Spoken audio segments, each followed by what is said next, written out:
Meeting of the whole here. I'm going to call it to order, and Mr. Hanlon, Bill 71. Oh, guess we might. No, he went upstairs. Let's see who's one. So technically, we didn't call the meeting. That's fine. Well, meeting still called order. I know, but I mean, we're not We just broadcasting. can't proceed. Yeah, he went out to, that's all. Okay. Oh, I didn't see that.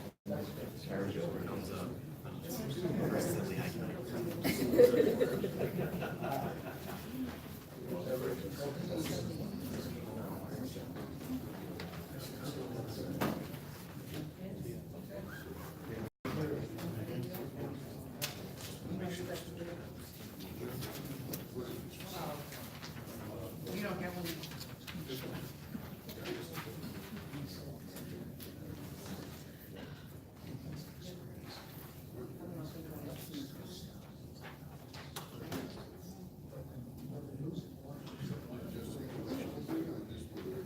Wait a minute.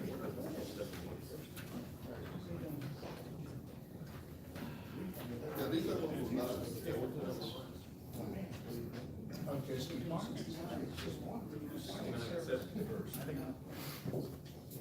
I think we should do the other. It's just my fault. I mean, it's first on your agenda. It's first on the agenda.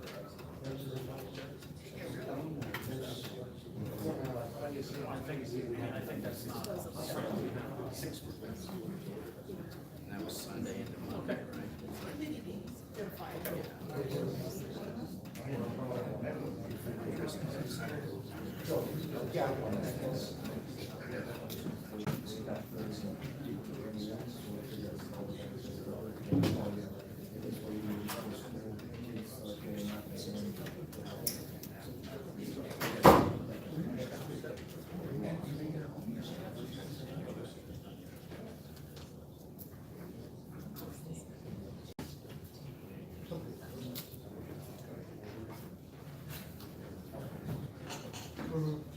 Okay. So, call meeting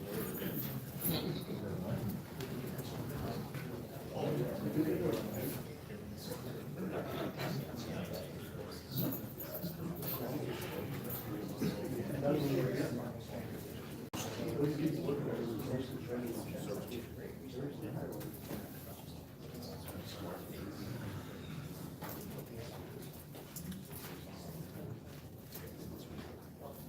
Okay, now we have Mr. Hanlon here. We call the meeting to order. Mr. Hanlon, we're gonna go with Bill 69 first.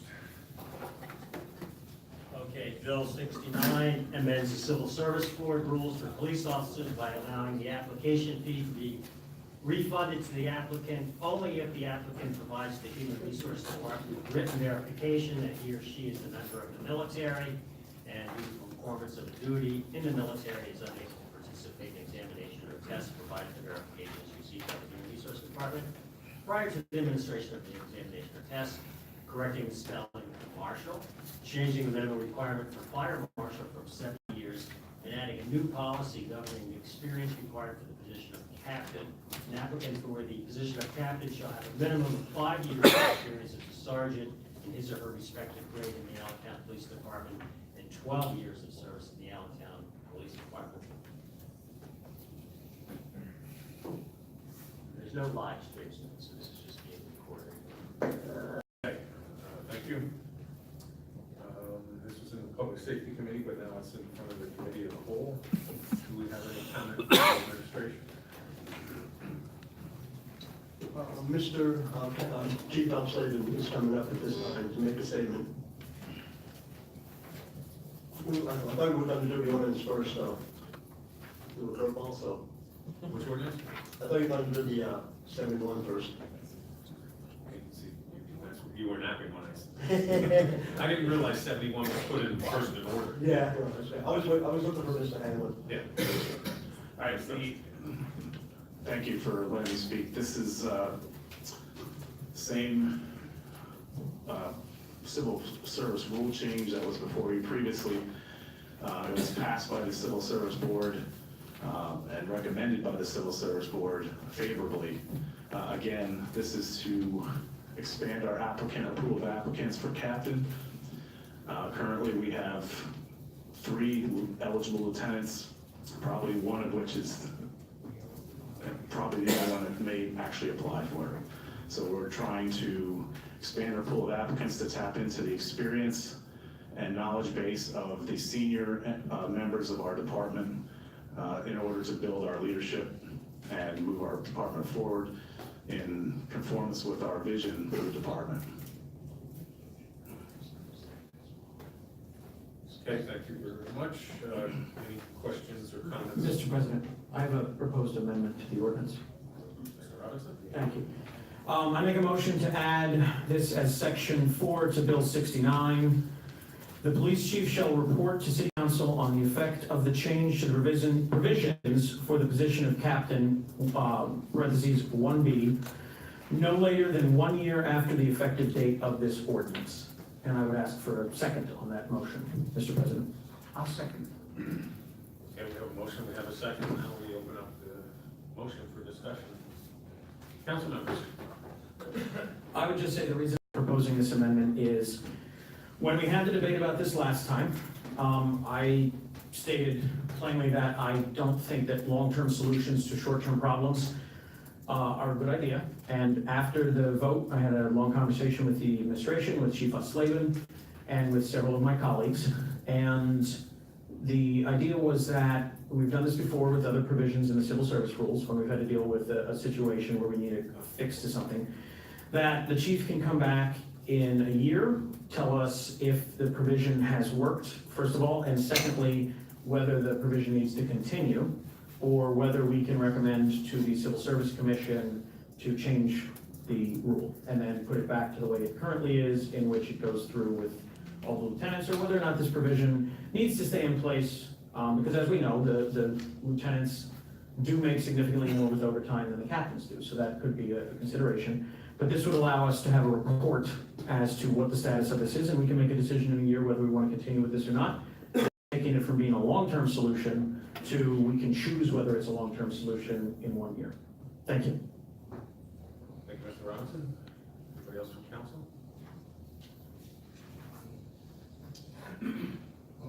On this, On the amendment, yes. If you want to defer to the public, I'll open it up to the public. Well, I have a question for Mr. Worth. I'm going to first, must we resolve this one before I enter mine? Yes. Okay. Okay, well then I'll open it up to the public. Any comment from the public? All right, seeing none. Anything from any other council members?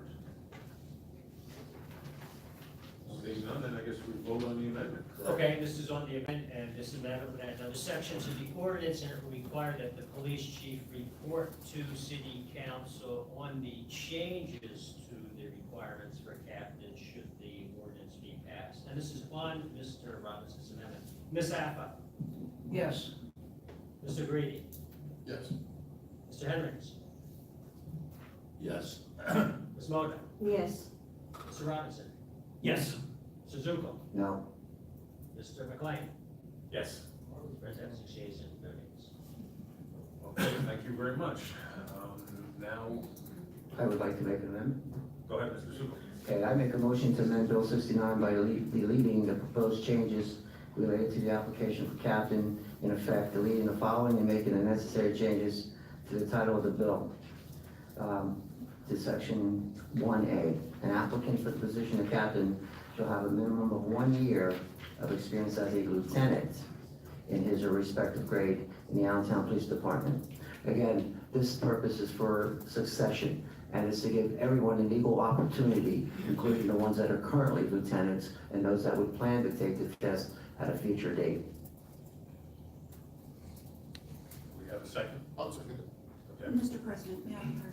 Yes, May I address Councilperson Zuko? absolutely. Is your amendment to delete the provision in 1B? Yes, ma'am. So the amendment is to delete the new proposed. One Microphone, to the please. proposed, yeah. Thank you. Thank you. Solicitor? Open it up to council. I just have a question for the solicitor. Ms. Brewer, there's been some discussion as to whether or not, being that this is civil service, if we can make substantive changes to these rules without it having to go back to the Civil Service Commission first. And I don't know if we've gotten an adequate answer to that. So where we're actually changing provisions to the rules that were approved by the Civil Service Commission. Not, my amendment was to add a report, which doesn't substantively change anything. But in this case, we're changing the entire nature of what the Civil Service Commission recommended. Can we do that without having going to them first?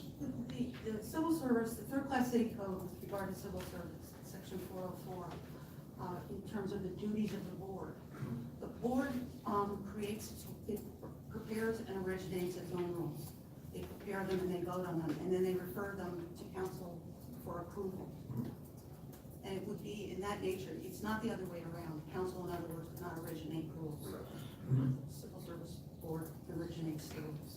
So if I understand the Chief Asley, is that the board recommended this. So it's really not a change, but unless it's deleted. No, but I guess what I'm asking is, can we delete this without the board having to vote on this first? Do we have the final say in this, or does the board need to be involved if there's a substantive change? That's my No, question. the council approves. Okay, that was, there was some question to that, so I wanted to clarify that. Great, thank you very much. Thank you, Mr. Johnson. Anybody else from council? Mr. Henry? Yes, thank you, Mr. President. I'm just going to restate my comments from before, that I believe civil service rules are put in place with good reasons. There's a certain decorum and organization to them, and I don't believe, irrespective of my colleague, Mr. Courtney's, to revisit this in a year, I don't think this is something we should be changing on an annual basis or every couple of years. I think it's important to respect the rank and that everybody has the same opportunities. And so I will continue to support that. Can I just ask a question? Clarification. I'm thinking that if Mr. Zuko's amendment passes and this rule doesn't pass this amendment, then his amendment will be invalid. Well, Well, we'd still look at a year, we just wouldn't be looking at this. no, but Mr. Greedy, you're absolutely right. If we don't pass the substantive change, Yeah. then yes, there's no reason for the chief to report back to us. Right. Yeah, my amendment was if we go through with everything as That's what proposed. I want, so we're right. Yep. Anybody else from council? Seeing, Chief? May I address a couple of comments that were made by the council here, please? Sure, and I'm gonna make some comments in after, but I'll let you go, I'll defer you. So the comments made that we need to have a fair chance for our lieutenants to take the test. There's nothing being proposed here preventing the current lieutenants who are eligible to participate in this process. I don't know what's being missed here. We're simply expanding the eligibility pool. So those lieutenants, if they decide to put in for it, will still have a fair chance in the decorum of respect to get promoted. Nothing is being proposed to deprive them of that opportunity, okay? And I also would suggest to this council that if you don't like the provision to change the eligibility for captain, you vote no on the rule change. Civil service approved these rule changes. We can't just delete language in the civil service rules without civil service approving it. So I'm just appealing to your sense here of either you approve this or you don't. We're gonna chop it all up and then it's gonna be invalid anyway. So that's my statement. I have a question for him.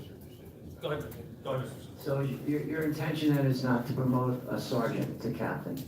My intention, Mr. Zukel, is to promote the best qualified candidate. That's not and what I have a asked large you. pool of candidates. That's not what I asked you. I asked you if You're your suggesting I intention. promote based on, That's exactly what I'm, right, correct. exactly. So if you have nobody for lieutenant puts in for captain, Mr. Zukel, that means the qualifications are null and void if you read the rules. So then anybody can be promoted, patrolman. That's absolutely correct. But that's not what this states. I don't understand, but whatever. So, can I just ask Go ahead. a little more clarification? Chief, so you're saying the way it is now, okay? You can actually do what you're saying that you want to do, right? I mean, let's say you want 2 captains, and there's 3 lieutenants, and only 1 lieutenant applies, okay? And let's say he passes, you know, he gets it. Well, then you have another one, because you have another, you needed 3, so you have another one, 2 more to actually, and you can get a corporal to apply, as it is now, you're saying.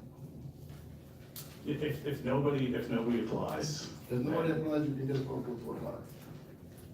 And a sergeant to apply right now. yeah, sure, I mean, So why didn't you do it? Why do you need this rule if you can just do it? I can't just do it. We can't just do You just that. said that if nobody apply, if you have 3 lieutenants, okay, and 2 of the lieutenants don't apply, Mhm. you need 2 captains, okay? You have 3 lieutenants, 2 of them don't apply, so 1 applies, okay? And then you have 2 that didn't apply, but you have or a sergeant that wants to apply, you can have him apply and get them, so you can do it now.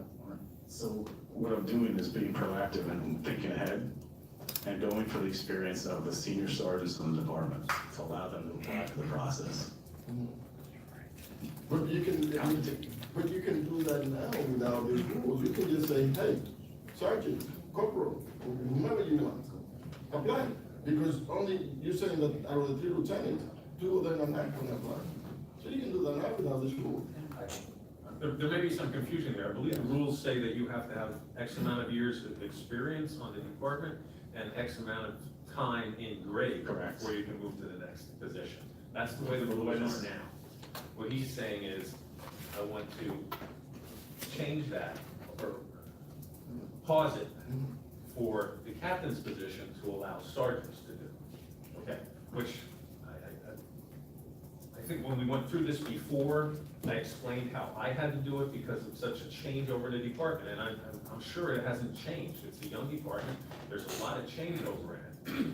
When I needed captains, I opened it up to sergeants. And you can have, that was the same rule that we have, the same exact existing rule that we have now, right? No, because these rules were added since I retired, correct, chief? The testing requirement, for captains and assistant chiefs was added due to a 3rd-class city code change in 2015. Right. So that's why it's coming in front of us now. I just have not a concern, but I have a question. If you are a sergeant, why didn't you just apply to be a lieutenant? And take the test? They do, but we only have so many positions open anyway. There's only 5 lieutenants, 6. There's 6 And lieutenants. there's 2, we have 5 lieutenants currently, and 2 of them are not eligible because they weren't promoted in time. There must be a reason why, I keep asking myself, there must be a reason why the rules indicated that lieutenant has to take, that sergeant has to take a test to be a lieutenant. There has to be a reason, if not, you're a sergeant, I want to be a lieutenant, and not take a test. But there must be a reason why. It's to keep it fair, like everything else. Exactly, but just before 2015, a police chief could appoint his or her designee for captain. Didn't have to go through this, they just appointed, they could pick a patrolman and make him a captain. Not allowed to do that anymore. So if you had a senior sergeant with 25 years on, because they didn't take a test or whatever the case may be, they're not eligible. So all I'm saying is this. That's not fair, right? Because I'm thinking, if the chief wants to appoint a friend of his, who's a lieutenant, who's a patrolman, just came in, as a patrolman. And I'm not saying that you're doing that, don't get me wrong, I'm just saying that the way the system, let's say you leave tomorrow or something, I don't know, somebody else comes in, and they can appoint the body to be a captain. Well, I know the old way, yes. Not now. Not now, but if we change the rule, that will happen. Well, I think what he's saying is that the police chief had greater flexibility in the past, right? And so he had a much larger pool to select from. And you can argue maybe they made good decisions, maybe they made bad decisions. What he's saying now is he only has a pool of 3, and 2 of them aren't going to apply, so there's 1 left. So he's saying just expand the pool to the next level, to see if you don't have better qualified individuals. Without taking the test to be a sergeant, I mean a lieutenant. With that. That would be correct. That would be correct, without taking the test to become a lieutenant. Right. We've had the testing position for sergeant and lieutenant since, I wanna say, what, 1991? Probably about then. When you became a captain, you have to take a test. No, I haven't taken a test for lieutenant. Lieutenant, yeah. Okay. You take a test for lieutenant. So most people took a test for lieutenant. Right, but there was no test for captain. Yeah, no, for lieutenant. Right. Yeah. So now we want to rid of the test for lieutenant. No, we're not getting rid of the test for lieutenant. We want to expand it. We're gonna suspend it. Suspend We're not even, no, we're not even suspending the test for lieutenant. We're saying he needs a captain, okay? And he's got one candidate, that's it. So let me get a couple more candidates by allowing senior sergeants with a certain amount of time on the job to apply for that. As I said before, when we went through this, I did that. Chief Struss, were you ever a lieutenant? No. Chief Auslander, were you ever a lieutenant? No. Okay, and we got two quality people there. And there were others, Chief Morris, Chief Doherty. Well, I mean, I think Doherty, I don't know if Doherty was ever a lieutenant or not. I don't think he was. Okay, Doherty was a lieutenant, but, you know, Captain Lake. I just think like, do we need to have a lieutenant there? I mean, do we need to have him? Because it looks like they're just picking. I mean, like, what days you have? And if we just pick pick a sergeant to make it a captain. Probably we don't have to have a lieutenant because he's having a problem right now. So make it easy for him probably. And say, hey, look, let's eliminate lieutenants. That way you won't have that problem. Sergeants and lieutenants are in the bargaining unit, so that's a whole different ballgame here. Yeah, captain isn't in the bargaining unit, captain is a management position, it's outside the bargaining. Yeah, no, I know that. Just, I don't know. Sure, go ahead. I'd like to see if I can, I had this very clear in my mind until everybody starts debating and then it gets all fuzzy for me. It sounded so simple last time. I just want to direct this to the chief. You said you're looking forward with this. If, as happened to Chief McClain when he was the chief, there was a problem, people were quitting, whatever. This is where he had the choice to take Ms. Strauss and make her a captain. He went from a pool of people he thought were qualified, maybe skipped the lieutenant and went right there because a lot of people were leaving at that time, am I correct? Correct. So he gave you, it didn't handcuff him to certain rules and regulations. He, as a chief, knows his officers. And what you're saying here is, and it's yearly, so next year you have to come back again. If something should happen, that all of a sudden you don't have enough sergeants and you want to make enough the captain, you just want to pick a sergeant if there is some kind of, something happens that you have to do this. That we don't handcuff you and say, well, I can't because I can't make a sergeant a captain, correct? Do I have that right? Right. Again, we're expanding the pool of applicants that are eligible from 3 to 16. There you go. So it's very simple, and then it's been for a year, and then you come back next year. Yeah, I just caution you there, it's not very yearly, that's an amendment that's being made.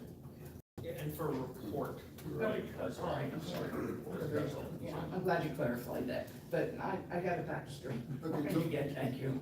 So why do you want, why are you opposed to this? Why are you, primarily you two things, you both former police officers, why would you oppose it? Because of the rules, and I don't agree with changing the rules and just as we see fit and doing it. And then review it next year, and what rule don't we like then?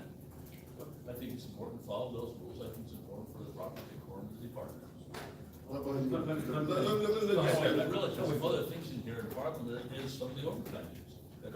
Well, yeah, there's a question, Mr. Zuko, first on. Well, the other thing too is, if I were a current lieutenant and I wasn't given the opportunity and I was bypassed by a sergeant, I guess there'd probably be a lawsuit. And I'm sure, Mr. McLean, when you were a lieutenant and became a captain, if they would have taken the lieutenant over you, I'll guarantee you would have sued the city. And I wouldn't blame any of those lieutenants if they did the same thing. That's a problem. Can I ask a question, Mr. President, just for clarification? I'd actually like, Go ahead with the from question. you and from Chief Osley. Since you did this when you were chief and the chief's looking to do this, could you explain to us currently, obviously we have the civil service rule with the lieutenants, but other than just that the lieutenants are eligible, because all we're doing here is changing the eligibility, what's the process when you have a vacancy for a captain, and Mr. President, when you had one, what was the process to fill that place? How would that applicant be picked? Now and then? Previously, they were just appointed. It was, that person's a captain. Okay. So prior to 2015, those promoted to captain were just simply appointed. Okay. Now, there is, the process is an interview. There's a testing process, which is an oral board interview, which is approved by the Civil Service Board to ensure everyone has a fair chance in the process, including lieutenants. Not excluding lieutenants here. Just as a follow-up, and I apologize, Mr. President, can you just, I just want to correct something. sure, can you explain what the oral board process, who does it? Is it just you, number one? And number two, what that would look like? So we have a better sense as to what these applicants are going to be going through with that oral test. And thanks, Mr. President, I'm sorry. The examination shall be conducted by a three-person panel approved by the board, which will consist of the chief of police, his or her designee, a current Allentown police officer holding the rank of captain or higher, or a current police officer holding the rank of captain or higher from a city of the first, second, or third class, excluding city of Allentown. And it's an oral examination, a certain amount of questions, and it's evaluated according to a subjective, an objective scale, so. So basically what you're saying is this is not something where whoever the designees are, they can get together and just go, all right, we're going to do it this way. There is a process that's in place prior that they follow. Right, there's a scoring. Great. Thank you very much, Chief. I just felt that was worth getting on the record. Thank you, Mr. President. Yeah, I just want to clarify, and Chief Strauss, I think you'll be able to verify this. When you became a captain, there was a board that you sat in front of. Right. It wasn't in civil service Right. law. But that's how you But did we it. had a board put together, including a professor of criminal justice from a local university. We had outside department people as well as inside department people. And I want to say maybe there was a half a dozen, if not 8. Yes, So was it intimidating? a little. So it was a larger board. It wasn't just willy-nilly. Right. There was a process in But place. we also got to the point where I needed to expand the pool to get To fill the positions. Right. No, I understand. And that's what I see here, and I know because I lived through it, so I guess I'm sympathetic to it because I lived through it. All right. And that's why I was curious from your perspective and from the chiefs. Thank you, Mr. President. Sure. Anybody else from council? Anybody from the public? Seeing nobody, Mr. Hanlon on the amendment. Okay, this right? is on Mr. Zuckel's amendment, which was seconded by Mr. Hendricks, and this would delete from the proposed bill, section 1E. Okay, on that amendment, Mr. Greedy. Let's make this look good. Yeah, staying. I'm not abstaining, and I only abstain to Allentown Housing Authority issue. That's it, and that's because it's a matter in the record. And I'm hoping for anything to do with Allentown housing issues, okay? And clear that up. We understand, but this, Mr. Hanlon, just so we're sure here. Okay. A yes vote is in favor of the amendment, a no vote is against. A yes vote means the proposed changes for the eligibility for captain proposed by the Civil Service Board would be deleted from the bill. Okay, I just want to make sure we're all good with that. Okay, I'm gonna go on faith here, okay? And, I wanna go back to your, amendment. I wanted to bring it back in a year, okay? Not to see how it is, but for us to evaluate it, to keep it or not. Well, once we vote on this amendment, if that's something that we can make a slight tweak to that amendment, I'm very amenable to that. So let's get a vote on Mr. Zuckel's amendment and see if that passes, and then I'm more than willing to do that if we can get the language to work out. All right, so I'm gonna say no for this. Mr. Hendricks, Yes. Smoder, No. Mr. Robinson, No. Mr. Zuckel, Yes. Mr. McLean, No. Sappho? No. Mr. President, it fails. And it fails. Okay. Just a point of order, Mr. Ruth, what would be, since Mr. Grady would like to tweak the amendment we already passed that I proposed, what is the best way to go about doing that? Recall it back. Recall it? Or just another amendment to Do amend? Another amendment, yeah. Okay. Amending Amendment. So, can we, Why don't you make that motion since you want to put a provision in there? I'll make a motion that, we can look into this a year from now, the same, ordinance, and see if it works or not. I was only gonna make that amendment, if we didn't, if it did, No, you're right, you're right. If it didn't, that's it. You're good. You can make that, we can do the tweak to his amendment. Okay, so the amendment would be that we look at the same ordinance, a year from now, and evaluate it ourselves, and then we can, how do you say? Get a report from the chief Yes. and reevaluate. Reevaluate it if we want to keep it or not. Mr. Ruth, would that be best to maybe say then, do it as a sunset provision that council would have to vote to extend in 1 year, to keep it going?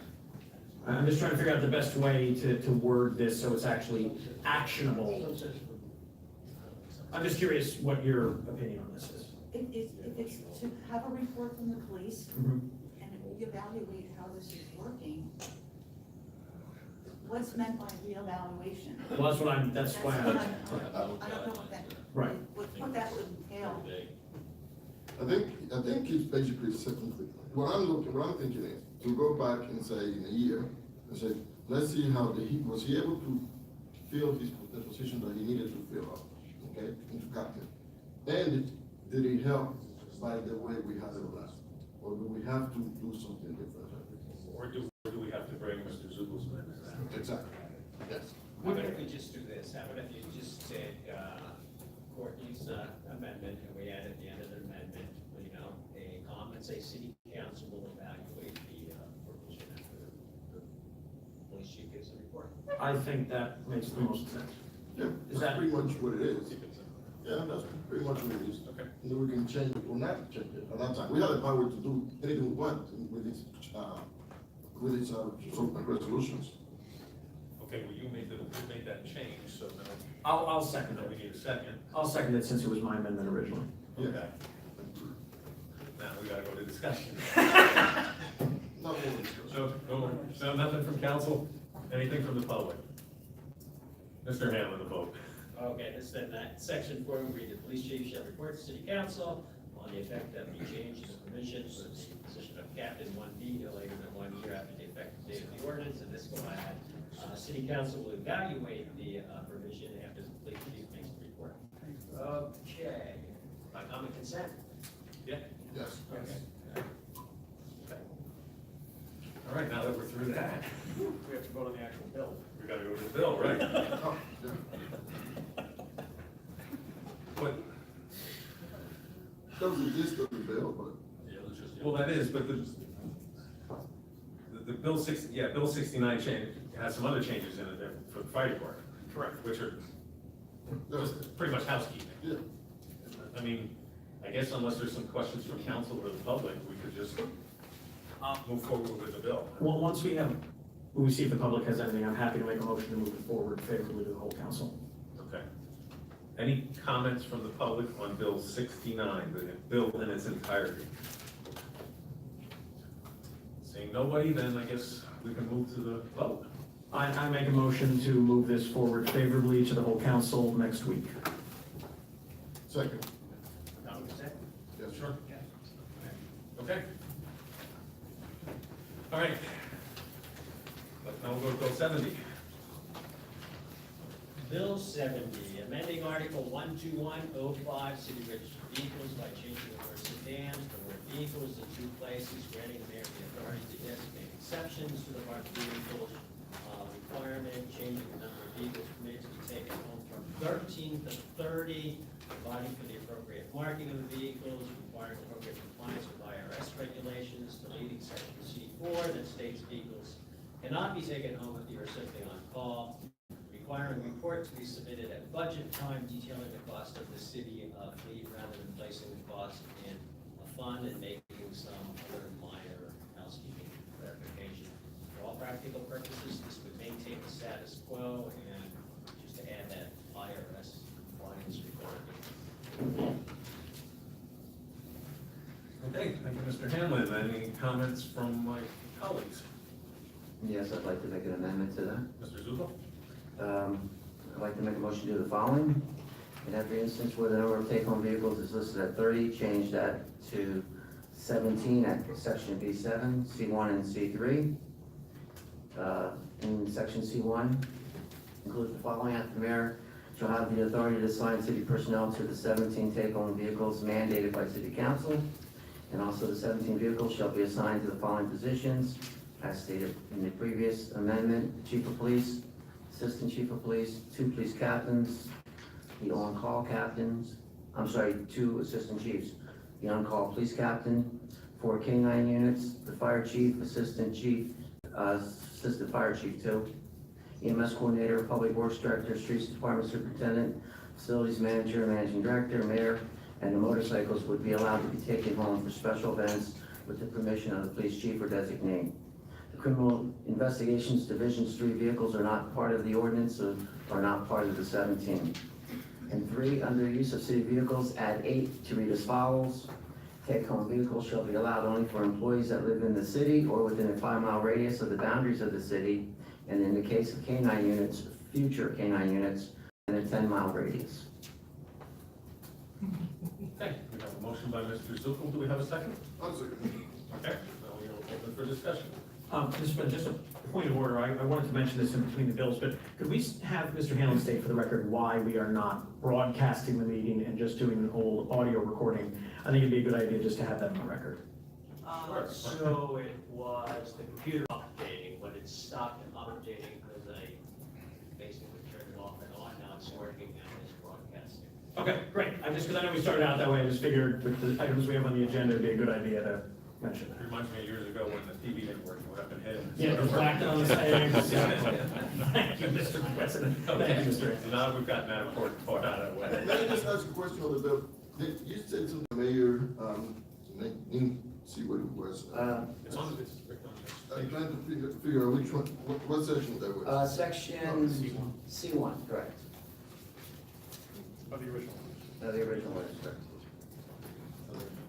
Yeah, that's what I thought you said, but then, didn't you, like, in your amendment, didn't you just, say, how many vehicles do you actually assign? All of them. It's So how original can, 17. if you do that, how can the mayor assign any vehicle? It's my understanding, Any additional, you mean? or- No, it's my, understand if I'm correct, Ms. Brewer, that city council picks the vehicles, correct? Let her answer, she's the attorney here. He can assign the number, You can assign the number. And city you can council. pick the positions as well. I'm sorry, You what? can pick the positions. as Okay. well. All right, I'm fine with that. So my question, Ms. Brewer, is that's generally a management decision, is it not? Which would be under our charter normally established that the mayor or his designees would make those decisions, correct? Under charter, yes. So in theory, that section of the amendment, section 2, would technically be in violation of the charter because it takes away a management function from the administration and tries to provide it to city council, correct? Was there any discussion between the administration and council as to who will get the vehicle? I don't know. Mr. Mayor? I missed the question. Did you discuss with Mr. Zuckel the assignment of these vehicles? I did not. Did anyone from the administration discuss with Mr. Zuckel the assignment of these vehicles? As far as I know, no. Okay, so that would be a no. So that's, So going back to my question. My understanding is this, so that I thought the solicitor's office said it was okay to basically scope out what vehicles can be assigned, but not the personnel to be assigned, But the positions can be assigned, but not the people. and not the people, not the personnel. But in most of these cases, assigning the position is assigning the personnel. There's only one public works director, there's only one chief of police, there's only one managing director. So if you assign it to the position, you're assigning it to the person. For the most part. So, my sense is that that part of the amendment should be stricken. You're of the opinion that this is okay in terms of the legislation. Whatever the wish of council, whatever the wish of council is, that's certainly the wish of council. So you're saying that us taking this management decision away from the administration would stand up under scrutiny of the charter? Or in your opinion, it might not? This is the experience of other municipalities that are home rule. It certainly was in the purview of the council, if they want to designate the mayor as to who gets the vehicles, or what position rather, gets the vehicle, it's certainly up to you. Okay, I'm just trying to gather whether or not this part of the amendment could stand. I did not think that under our charter that this would be able to stand. Okay.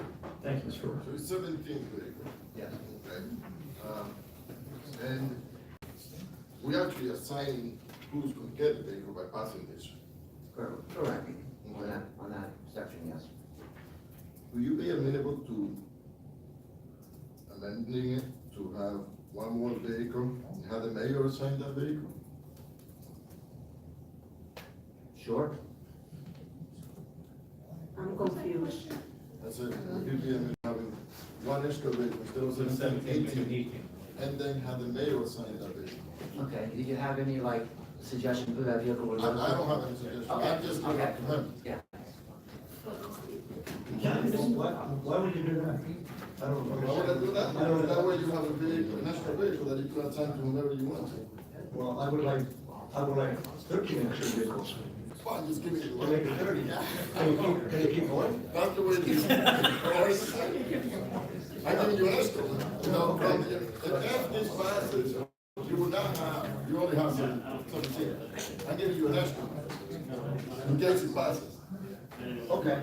All right, let's You want two? Let's discuss the amendment. Yeah, let's discuss the amendment first, On the okay? merits of the amendment itself. Right, let's discuss the I amendment have first some- before we start again. Some thoughts on the merit of the amendment itself. Thank you, Mr. President.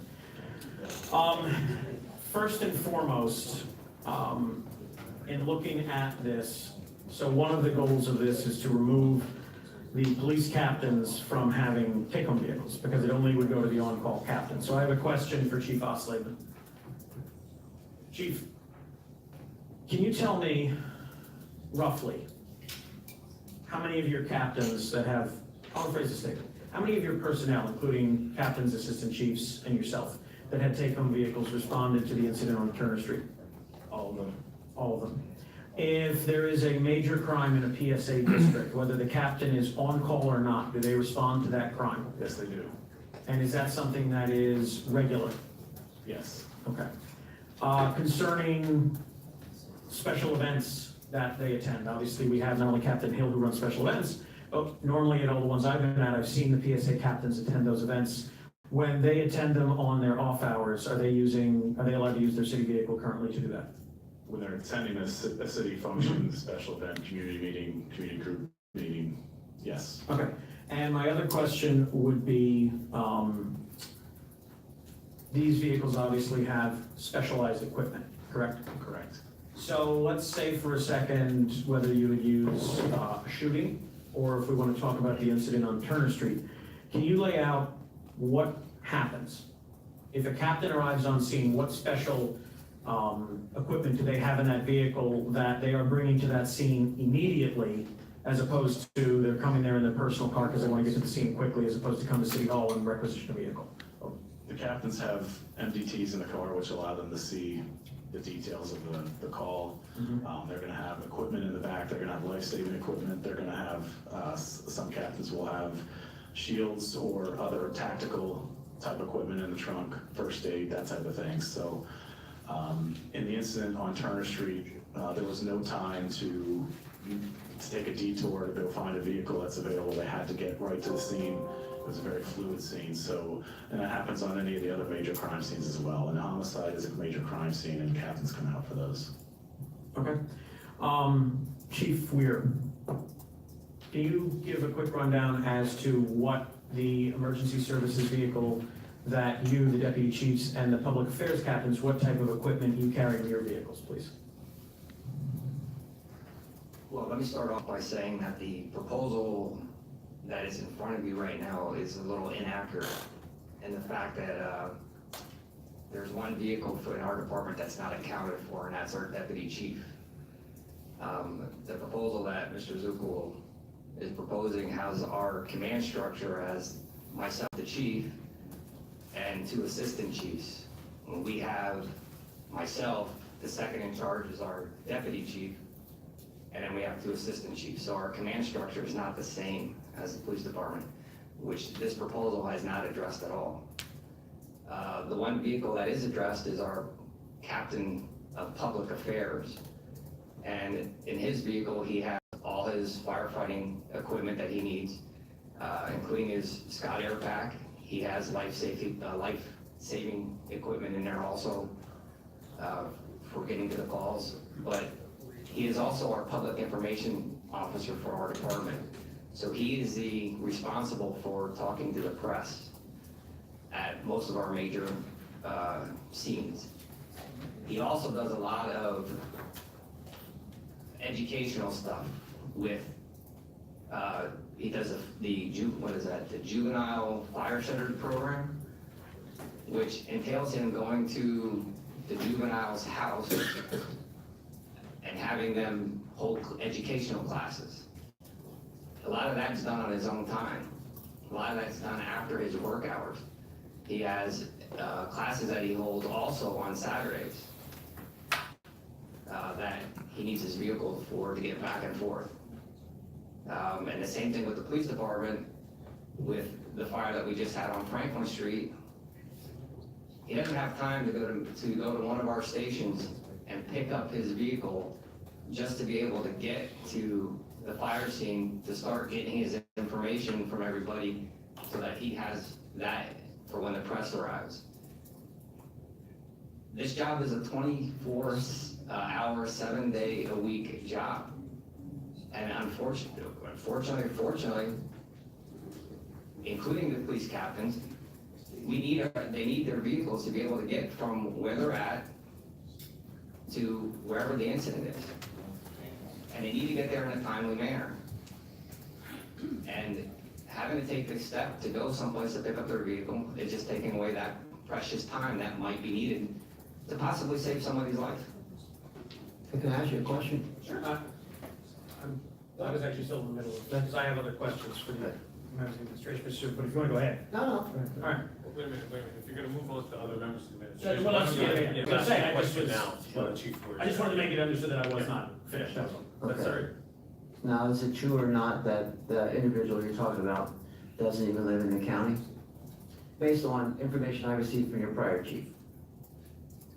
You're not. I'm not gonna give you an address, I'm asking you, does he live in the county? Because that has to do with everything. I have to answer no, but. Okay, well, he doesn't. And so that has a lot to do with responding. It's not. So that has a lot to do with time response to a scene. So I don't Well, see how. you can say that, and let me just Go ahead. add this in there, Answer it. that there are certain parts of other counties that you can live in, that if you live in a certain part of Lehigh County, you can absolutely get to a call quicker than you can if you live in northern Lehigh County. But he doesn't live in the county, is what I asked you. That's correct, but you also asked me I'm about the talking response about time. response time. You asked me about response time. So by you saying that, if you live in the northern part of Lehigh County, and say you live right in Northampton County, just using that as an example, you can get to the scene faster than living in Lehigh County. So your argument there, in my opinion, and only my opinion, is a little invalid, because it shouldn't, not that it shouldn't matter, I don't wanna say that, but his response time is gonna be quicker than living in northern Lehigh County. So if you're going off of the response time, which I could be wrong, but it sounds like that's what you're going for, response time, that to me is invalid.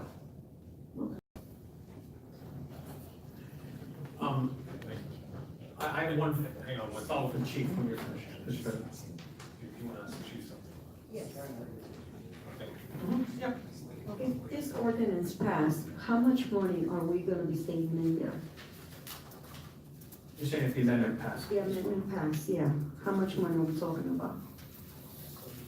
Personally, I don't know if you can put a price tag on it without adding the insurance, the depreciation of the vehicle. According to your records, Yes. your records, it was 1,400, Correct. 14,000. At the very For all minimum. At the To very your, minimum. to your statistics, yeah. So answer your question, it's less than 15,000. Does that include the vehicles? According to Mr. Lucas. Yeah, but does that include Is that inaccurate? does that include the cost of the vehicle as well? No. Because if we don't have a vehicle that they're using, then we're saving that more. Yeah. Okay, so a rough estimate, because I'm listening to different, I you can't know. give you an actual estimate. Okay, thank you. Yeah, But I did have a the question for vehicles the aren't just for driving back and forth, these are vehicles they use all during the day. No, I'm not saying that. I'm not saying that. No, what I'm saying is, in order to have a vehicle that you can use, the vehicle has to be purchased, and that costs money. Right. So it's not $1,700 that a vehicle costs, it could be $35,000. And that's what I thought I heard you say, but I'm just saying, those vehicles will probably be purchased anyway. They're- because right, you're exactly. You're using- saying no, sir? The vehicle doesn't cost $35,000? How No, much? no, that's what I'm saying is, No, that no, vehicle was the sitting, gentleman in the back. the Wait, vehicle wait, was wait, sitting wait, there. let's keep this close.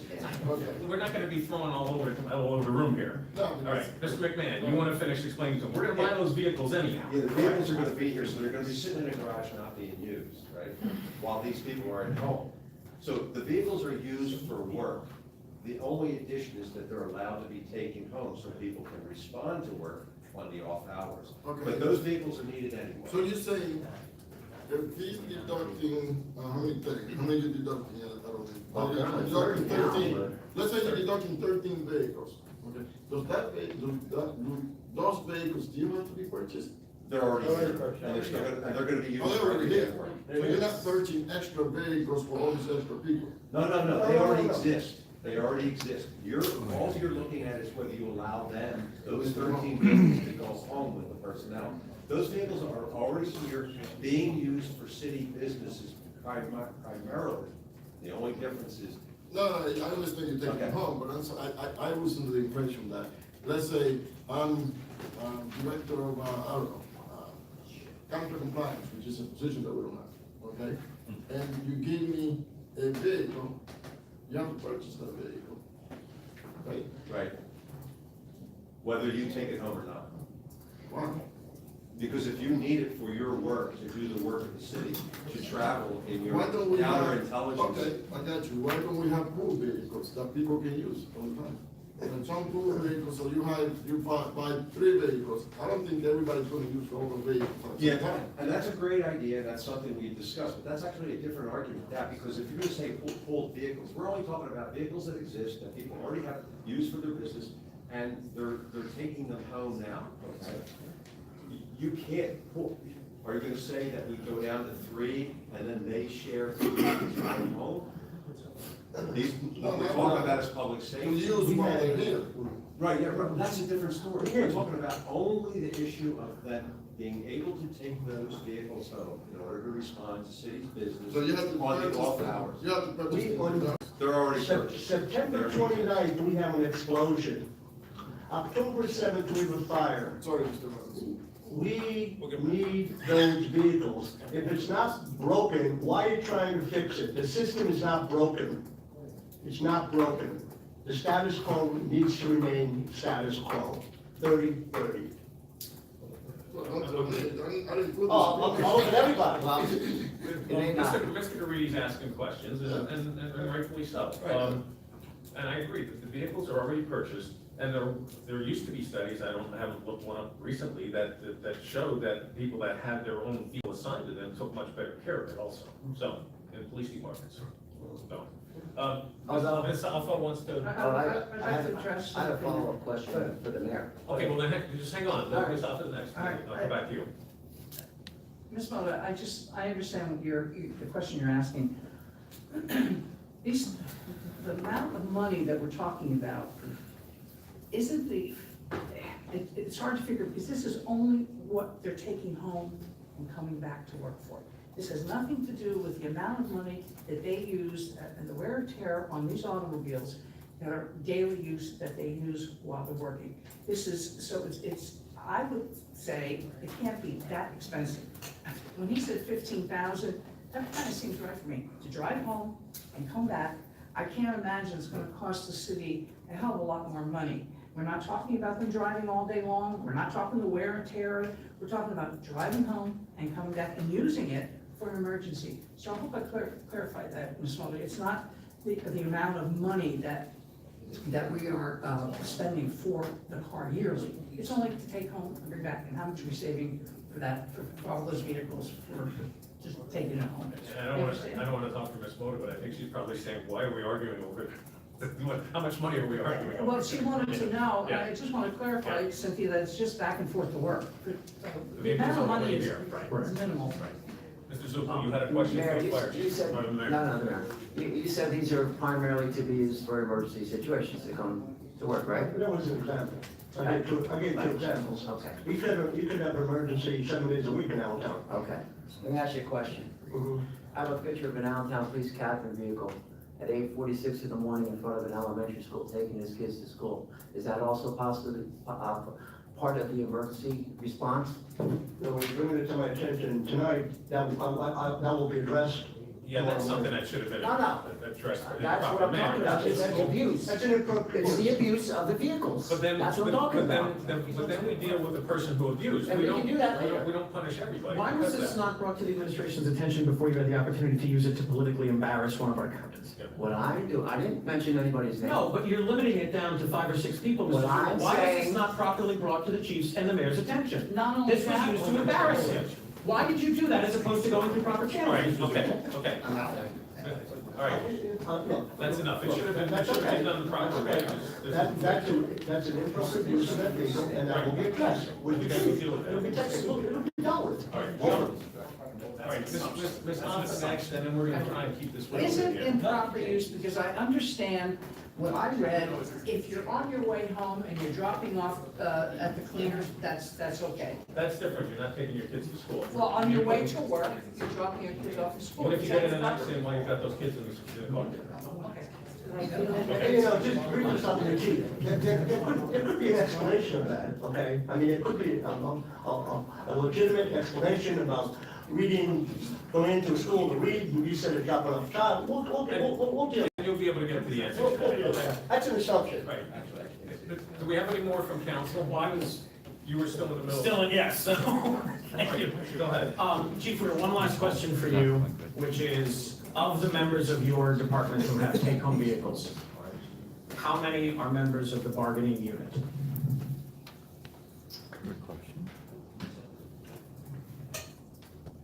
Yeah, you make me do math. 4. Thank you. 4. 4 out of the 5 vehicles are members of the bargaining unit. There's 6 vehicles. I'm sorry, 6 vehicles. We have 6 vehicles. Yes. There's one that's not accounted for. Right, the deputy chiefs. Okay, so 4 of the 6 vehicles are members of the bargaining unit. That's correct. Okay. I have, my last question involving with the administration, last questions, I should say, is, I see Mr. Holtzman's in the audience. Mr. Holtzman, I see that in what we're looking at here, the vehicles that would both be possessed by you and by the Director of Parks and Recreation have been eliminated in Mr. Zuppel's amendment, since this is being done. Mr. Holtzman, could you explain why it's necessary for yourself, or I should rephrase that, for the person in your position and the person in the Parks Director position, it's necessary for them to have take-home vehicles, and what potential emergency situations you or they would be responding to? I'm sure be happy to. So, although we don't respond to the same emergencies as police and fire do, we are responsible for responding to tree calls, tree emergencies, flooding, issues like that, special events, things like that that happen throughout the city, which is also 24/7. The current vehicles are used for city business, period, for responding to emergency situations or events for that matter. Other than that, they come back and forth to work, period, end of story. To Mr. McLean's point, in my situation where we're at, we have conditions that aren't even great for these vehicles. We park on stones, rocks, they rot. It's a bad environment. I can tell you the care the vehicles get, to his point, is much better. I mean, no one purchased a new vehicle. The vehicle I have is 4 or 5 years old. It's a vehicle I use every day. I come to work. When I leave my home, I go to city business, period. I don't drop kids off. I'm not going to the donut shop. I'm going to work. And in between on the weekends, I can just tell you, we had the recent floodings in our Parks Department. Yeah, Mr. McMahon can tell you this. 4 in the morning, I was down there moving vehicles out of our yard immediately. I'd probably save the city, I don't know, $50, $60, $100,000 just getting equipment out, because I was able to respond. I'm not gonna respond with my personal vehicle into those flood conditions. I'm not gonna drive it in there, and I'm definitely not gonna put that city vehicle at risk also, but I can get in that car, I can get to where I have to be, I can respond, I can save time, equipment, money. You know, there's a value to everything we do. Every part of our city, you know, our jobs. So I think it's important to understand that we all work 24/7 here. We're all doing city business. We're making the city a better place in our response time. Whether it be a fire, a shooting, or a tree across the road, we respond for everything. And I don't think we should change this. I mean, this has been working for many, many years. This just seems ridiculous to do this, but. And Mr. Olson, both you and the Parks Director's vehicle have radios to communicate with your staff in them, correct? That's correct. And with basically your office in cases of emergency? That's correct. Okay. Well, I just want to say one last thing, and then I will happily cede the floor for my colleagues. The fire on Sunday was 2 blocks from my home. Hearing the sirens, smelling the smoke, both I walked down there. And we stood and watched it. And we watched all the mutual aid vehicles that came onto the scene, police, fire, EMS, mutual aid EMS, our fire police volunteers. And as I'm standing there, and Steph's standing there,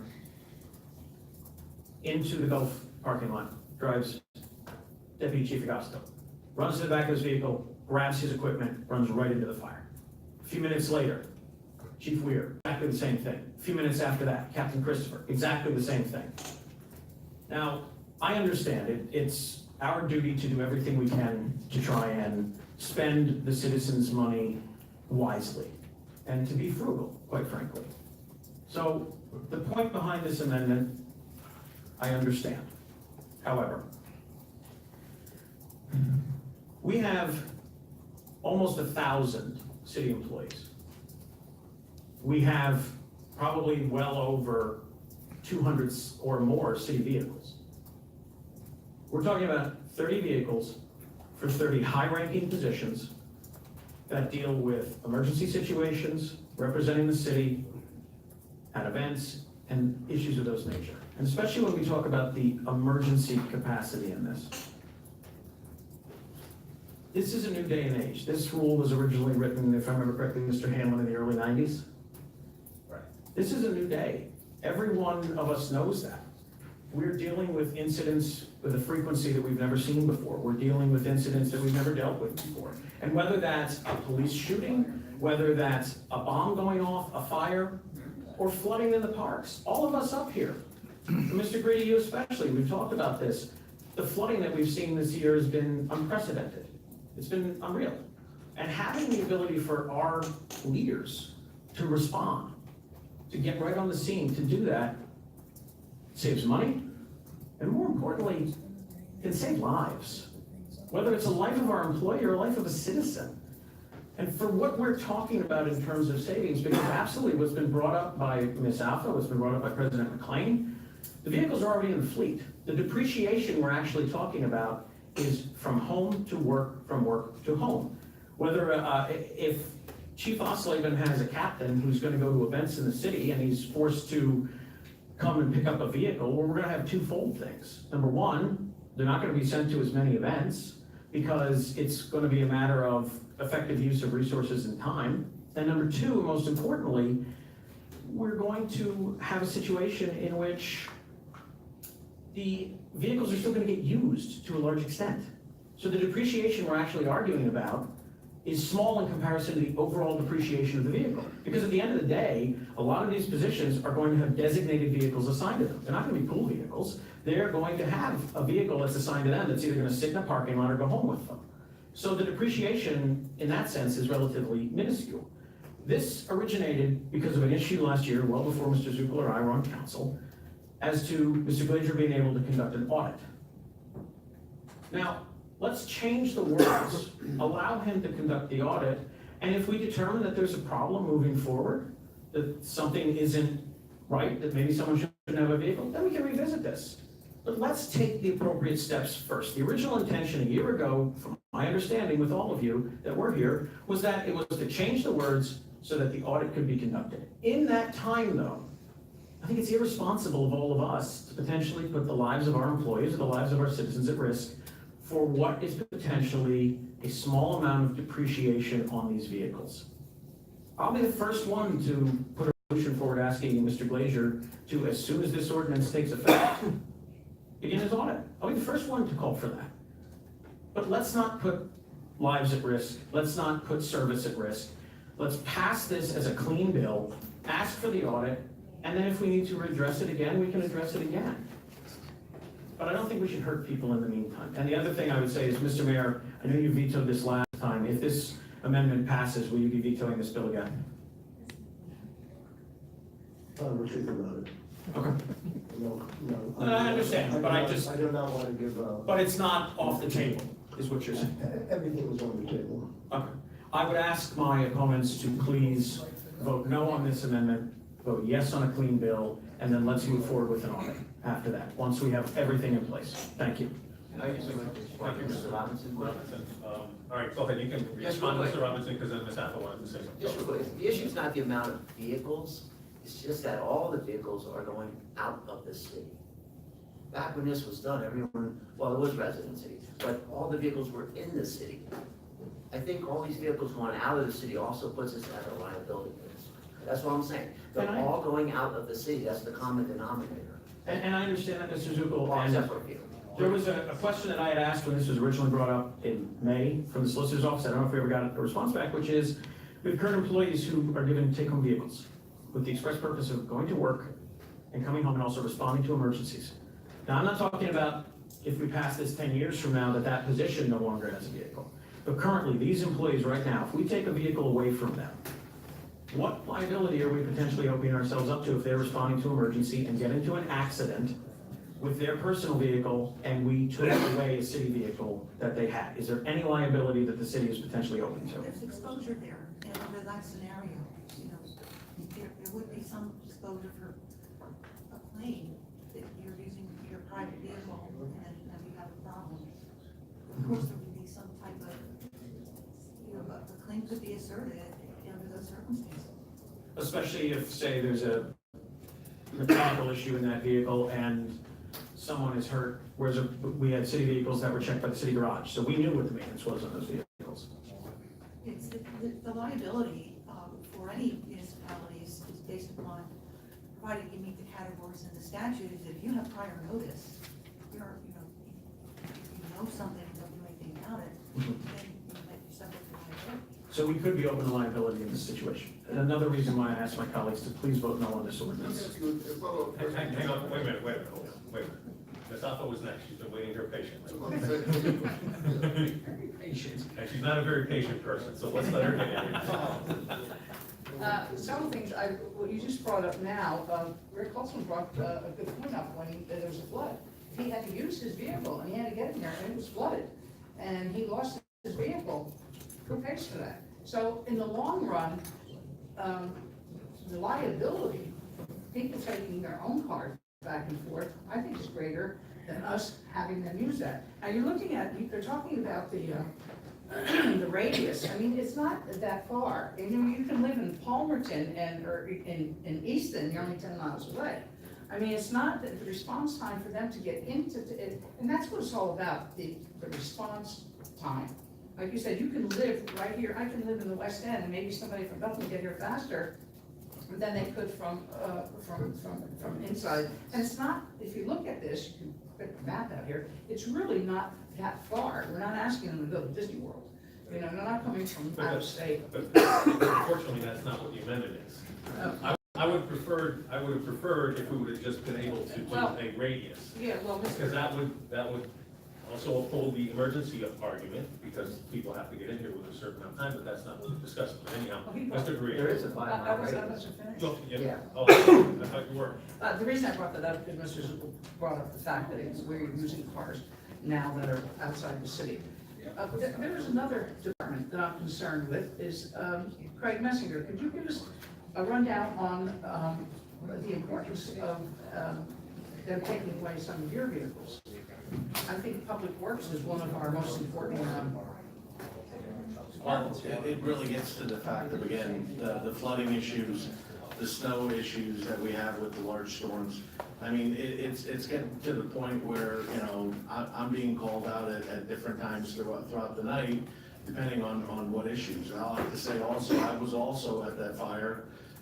We were there, we had to make sure that we had the scene lit. We had to make sure that all the fire trucks were being fueled. We had to make sure that the area was safe. I mean, when it comes down to it, there's only so many policemen that can go on a large scene like that, so we had to make sure everything was done and safe for the whole scene. It really just gets down to the fact of, it's just as important for a lot of the different departments to really get there and get there on time and get there safe. Obviously, most of the vehicles that are there, they're not a small little compact sedan. There's issues where sometimes we might need to get through an area where there's a lot of water, or we might have to get through an area where there's a lot of debris from the trees coming down, or anything else. So again, it gets to the point where, you know, we have to be able to respond. And we can't go to the office, go up to the 3rd floor, get your keys, come down. I mean, there's a lot of things that can happen in that short period of time. So really, it comes down to public safety. Just one more. These vehicles aren't being taken. I just want to make one statement, and have my colleagues, why I'm voting for this. Mr. Robinson brought up a good point. We're watchdogs for your money, but we're also watchdogs for your safety. Now, if this was an astronomical amount of money, I would say no. But for the safety of our city, and it was proven 2 weeks in a row, a bombing and a fire, and how important, they just testified how important it was for them to get in the car. Mr. Robinson witnessed how they had their equipment, how they were ready to go. That's what it's all about. Like I said, when it comes to money, right, if it's a lot of money, let's relook. But this is a small amount of money. It isn't that much money for the safety of you people out there. So I encourage my colleagues to vote no on this. Thank you very much, myself. I've got the feeling we're spending more time talking about 50,000 than we're gonna be talking about 1.25 million later. Mr. Zuppel, you wanted to say something? I'm gonna withdraw my motion at this point. You want to withdraw the amendment? Yes, I'll withdraw at this point. Okay. Makes it easier. So then we're just voting on the bill. Move it forward favorably. Oh, the public didn't get a chance. Okay, just relax, will you please? You guys are having enough of conversations back there, and all of a sudden, It's time for us. all right, he's withdrawing the motion. So now we don't have to vote on anything, he withdrew it, so now we just gotta open discussion on the bill. Yeah. Correct? Okay. Now, I hope I don't have to ask my colleagues if there's any discussion on the bill. No. Okay, now the public.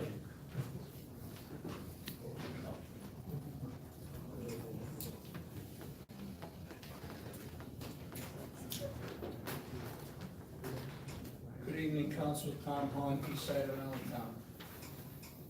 If Mr. Zuppel is willing to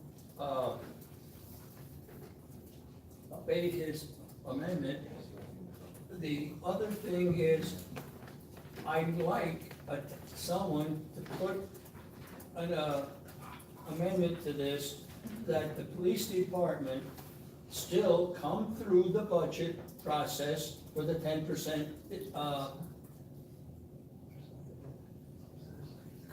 reduction in their budget.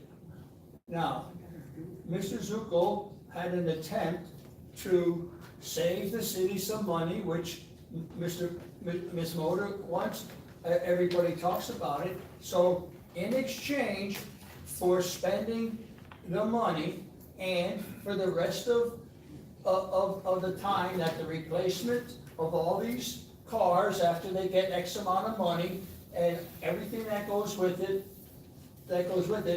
then we need something to replace that department with the savings in the budget, so there's a cost saving for the public. So can you add that, can someone be kind enough to add that in, that if they get this, all that they want, which we're not arguing about the safety, but where is the savings gonna come from all these department heads? Thank you. Counselor? Wait a minute, it's been a long time. I think, let's discuss this pretty much tonight, but the bottom line, the way I see it, is you're gonna go from 13 to 30 vehicles, is that in this bill? Well, let me say this, he withdrew his motion, I think, That was a motion. my guess is it's gonna be cleaned up and reintroduced at some point in time, somehow, no? Okay. All right, I mean, there's a difference in cost between 13 and 30 vehicles, even though the mayor gets to assign them. I mean, you still have to buy, what, 17 more? no, there are a lot. They are, the issue here is that So eventually, you're gonna have to buy these. They're being bought anyhow. Don't they, we're only supposed to use 13 take-homes. But you say you have all these 30 vehicles available. Okay, we still have the 30 vehicles. We still have them. And 13 are taken home now, That- supposedly by according to the charter, presently. That leaves 17 parked. There's 17 would be used as the people come in to get them. Well, And you would keep that, you would keep those 17 around all the time. I think your premise would be that you're gonna get rid of those 17 eventually, and then you have 13, no? because the captains and the police need their vehicles to get around, they gotta go to Well, you community have to get meetings, a they gotta vehicle go to special somewhere. events. I agree with that part. but Yeah, the bottom you can't line have is- 4 captains sharing one vehicle. One part-time, part-timer. But people aren't on duty all the time. All these people are working all the time. They're not all working all the time. But there are times when the East Side PSA captain has a community meeting and the West End PSA captain has a community meeting at the same time. Yeah, I mean. The big thing is you gotta cut costs, I think. We understand that, and I think that's a directive that should be, issued to the mayors, so that when the department heads are putting the budget together, they come up with some findings and bring it to council. If not, then council will have to look at where we cut. I think that's the way it's supposed to work. That's good there, very fair. And I think this would have been an item to help make the 10% that some people were saying. But this would have been an item, but let the departments do their Now, own. I'm not the best at math, but 15,000 spread out throughout the whole city, not just the police department, I don't think there's any coming in here 10%, but it's a start, and don't get me wrong, yeah. It's only one item, you know. Right. Right. We'll let the mayor and the department heads put the budget together and bring it to council and see where we go from there. It's coming soon. Thank you. Anybody else from the public?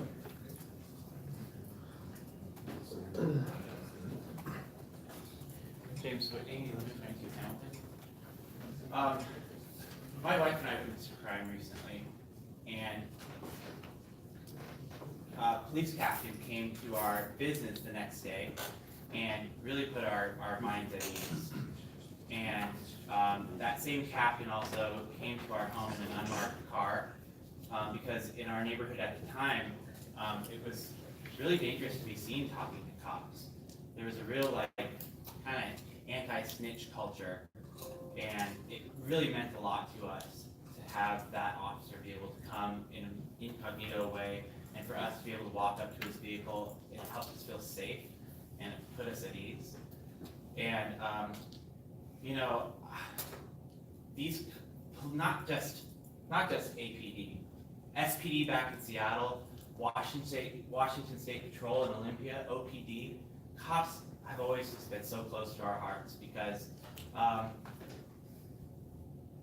they and Ed Zuckel included, and I don't agree with Ed that a cop shouldn't be able to drop off his kid in his work car on his way to work, but Ed carries the same honor that these cops behind me carry, and that Roger McLean does, and that Daryl Hendricks does, and we just appreciate you guys a lot.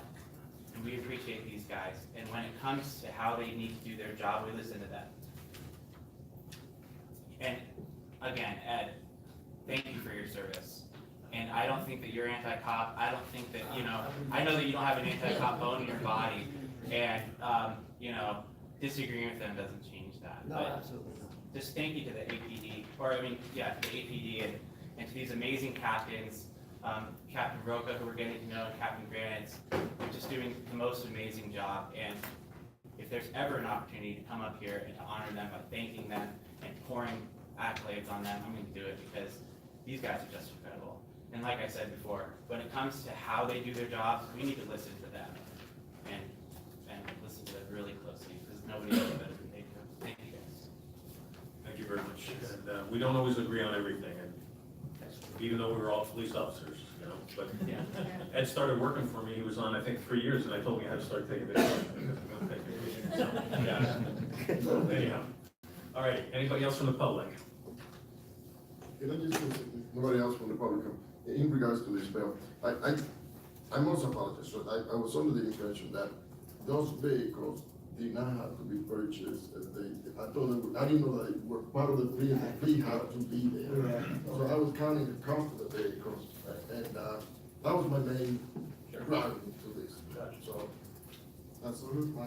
All right, Mr. Hammond, before we call a vote, can we read the ordinance so we know exactly what we're voting on? This ordinance. Wait a minute, I'm sorry, the administration, I'm sorry, I forgot that. All right, Chief. I don't say this anymore, I think we've done that, but since an allegation was launched here in public, in a public forum, and not brought to my attention first, I feel I have to address that at this point, and for the sake of the captain. Okay, I can tell you with almost certainty, Mr. Zuckel, that captain was there participating in a reading program for Central Elementary students. We don't have any captains with students there, so I can tell you that there was no nefarious or any kind of misconduct there. So I would appreciate further heads up in the future that if you suspect misconduct, bring it to my attention right away so it can be dealt with, okay? That's fine, but it wasn't Central Elementary. Or was it? All right, well, he'll get you the information. He'll get you the information, you guys, and you can take whatever appropriate action you need to take. Okay. All right. Anything else for the You watched administration? the Mr. President again, I'm sorry I missed that then. I'm sorry. What's the address, Mr. Zuckel? You would mention the address of that picture taken. No, he didn't mention it. We'll deal with it. We'll deal with it as a personnel issue. But, okay, anything else from the administration? Before we call the I vote? just want to share a short story with you that has to do with this and also city personnel. There's a bureau manager in this city who you all respect who recently offered a job that's 35 miles away for 20% more than he makes here. He would have been given a car to drive that 35 miles each way at no cost to him. And in the end, that person chose to stay with the city because he appreciates the people he works with. He loves his work here. He gave up 20% to stay here. And so what I'm saying is if you would take that person's car away, that's adding insult to injury because they care enough. And here, in addition, the job responsibilities of that job would have been 7 to 8 people. That person has in the neighborhood of 50 people they're responsible for. Yet they would have been willing to pay that in a small community 20% more than they can here. So if you take away a Mr. vehicle from that McMahon, person. excuse me, I withdrew. Oh, no, my amendment. no, this is more an education about, the more I see what the people do here, the more I come to respect how dedicated they are. That's my only reason for the story. You're just pointing it out. I appreciate that. And I always knew we needed a psychological, but now you proved it. No, I'm glad you decided to stay too, so. Anyhow, Mr. Hanlon, will you please read the bill, and then we will vote on it. What is it? You just need a motion. I'll make the motion to pass it favorably to the whole council. I'll second it. Okay, we have a consent? Common consent?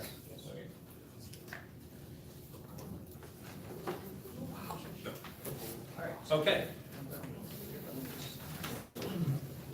Bill 71? Bill 71. Bill 71 is an emergency ordinance. And it amends the 2018 general fund budget by transferring $884,000 from various accounts within the general fund. It amends the 2018 risk fund by transferring $366,000 from the unappropriated balance for the emergency demolition of 418 North Franklin Street. The total amount for both transfers equals $1,250,000, and this thing would go into effect immediately upon final passage and signed by the mayor, and it will be repealed. This is an emergency ordinance, it will be repealed in 90 minutes. Okay. From the administration, and if you would like to start off. I would like to save my comments until right before the vote is taken. Okay, well, that won't be a problem. Do I have any comments from my colleagues? If no one else is gonna say anything, I do have some comments, because this is my neighborhood. Okay, so go ahead, Mr. Hendry. As difficult as this is going to be to vote on, I have a real problem with this, and I do not feel that the taxpayers of this city should be burdened with this bill. However, the necessity of that building coming down because of the hazard it poses now to the surrounding community, and also the fact that we have an active fire there, necessitates that we are going to have to pass this bill and take whatever action necessary from that point forward to make certain that the property owner reimburses us for all of the costs associated with it. That's all I'll say at this point. Thank you. I'm sorry, are you going to allow us to speak right after the administration? I just want to hear the explanation from the administration, and then I want to. Sure. Okay. Yeah, that would be fine. If anybody has preliminary, because then I'm going to open it up to the public. Well, what I was basically going to ask is, I know that the mayor wants to save his comments to the end, but before I make any remarks to my opinion on this, I was going to ask if maybe we could have the technical aspects of the administration's presentation given to us by Mr. Leitner, Chief Weir, and Mr. Hartzell. If that would be okay, Mr. Mayor? Yeah, I think we'll start with Mr. Leitner. Okay. You didn't know you were going to get thrown out first, did you? I kind of figured. So we come to you this evening just asking for this request. As alluded to by Mr. Hendricks, we do have to do an emergency demolition and take this building down. With our Department of Community and Economic Development and our building standards, our inspectors have gone out to the building since Sunday the fire has taken place. They've gone out there every day, sometimes multiple times throughout the day, to check on the status of the building. And working in conjunction with the fire department, we've determined that the building is unsafe. It can no longer remain standing at this point in time.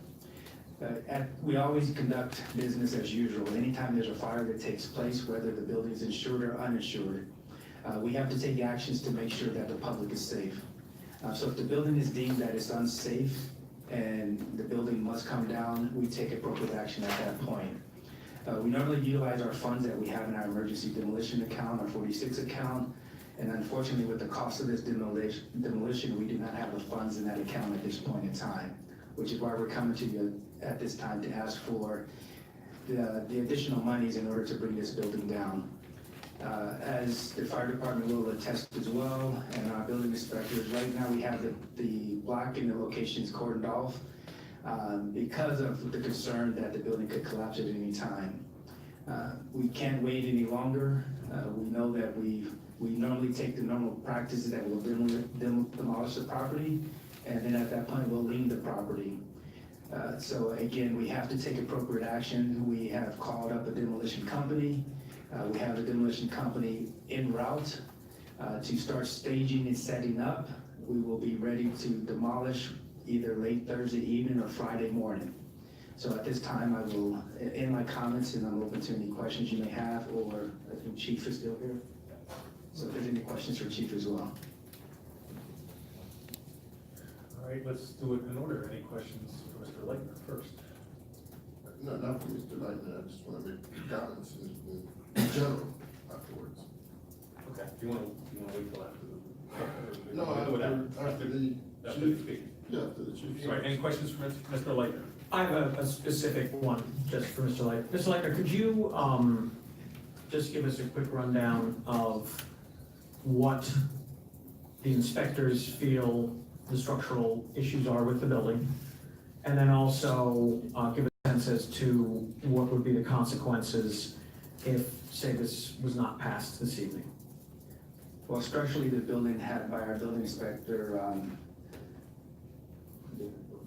Matt Wojcicki sitting here as well. We've looked at the building, again, right now structurally, it is unsafe to continue to stand. Again, with the smoke tower that's there and the building itself, if it were to collapse, we're looking at endangering the houses that are on the north end side of that. So if the building were to collapse, it could collapse either on people, the street, houses there, or anybody, again, pedestrians walking past. From the city standpoint, we can't sit here and take that risk. So we're looking to take action immediately, and as well, fire chief will come up here and talk about the current fire that's actually taking place in there right now. Thank you very much, Mr. Leitner. Thank you, Mr. President. Thank you. Any other questions for Mr. Leitner before we switch?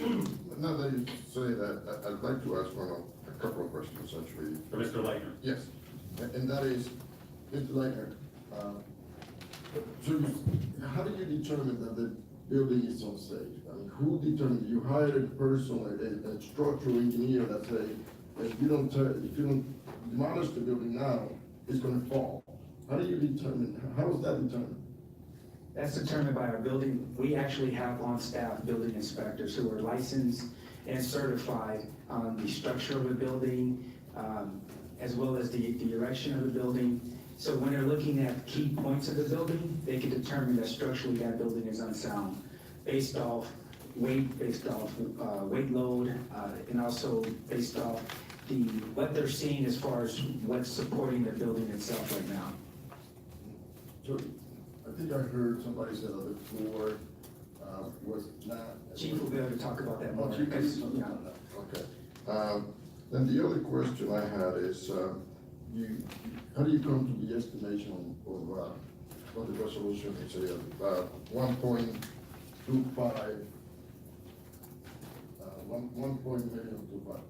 So what we've given you is that, again, the high cost of what we're estimating it would cost. We've actually had a couple of different demolition professionals come out. The first demolition expert that we had come out, it's above his expertise. He does not have the equipment or the expertise to work with the fire department on an active fire in order to bring the building down. The other estimate that we had come in was a person that actually has done fires in other locations, New York and other surrounding areas. And looking at his ability and his equipment and his ability to respond as fast as we need him to, that's how we're able to come up with which contractor we're going to use. Now, as far as the estimate goes, he actually comes out on site, looks at what equipment he's going to need, how much the time and equipment that's needed in order to get that building done as well. So he's come out there, he's worked with our building inspectors, he's worked with the fire department on what his response is going to be, and also how he needs the fire department as well as our inspectors to work with him in order to bring that building down. So that's how we come up with the cost. And so because it's an emergency, you don't have to bid this out to different people, or is that the bidding that you did, what you just said? Well, it's an emergency, so we don't have to bid it out, but what we like to do is get a few estimates, just to make sure that we're doing our due diligence, to get a good cost, also to see what their expertise are, to see if they can do what we need them to do, and also looking at their response time. But in an emergency situation, we normally don't have to do that. We actually have an emergency demolition contract that's already in place, but with that emergency demolition contract we have, it's above his expertise. I don't have other questions, but I'd like to hear what the chief says, fire chief. Okay, Chief Ward. you would give us a little overview of. So this fire started at 6:30 Sunday evening. It went to what we call 4 alarms. We had to call in several mutual aid aerial trucks just to be able to put it out because of the size of the building. When I got there, probably about 45 minutes after it started, the fire was from the 2nd floor through the roof, encompassing the whole entire building of that 5-story building. So that was the scope of the fire, and that's what was burning. Probably one of the largest fires in my 24 years here in the city. It took us hours just to even get it knocked down. I'm saying that from probably the 3rd floor to the roof, it's collapsed in.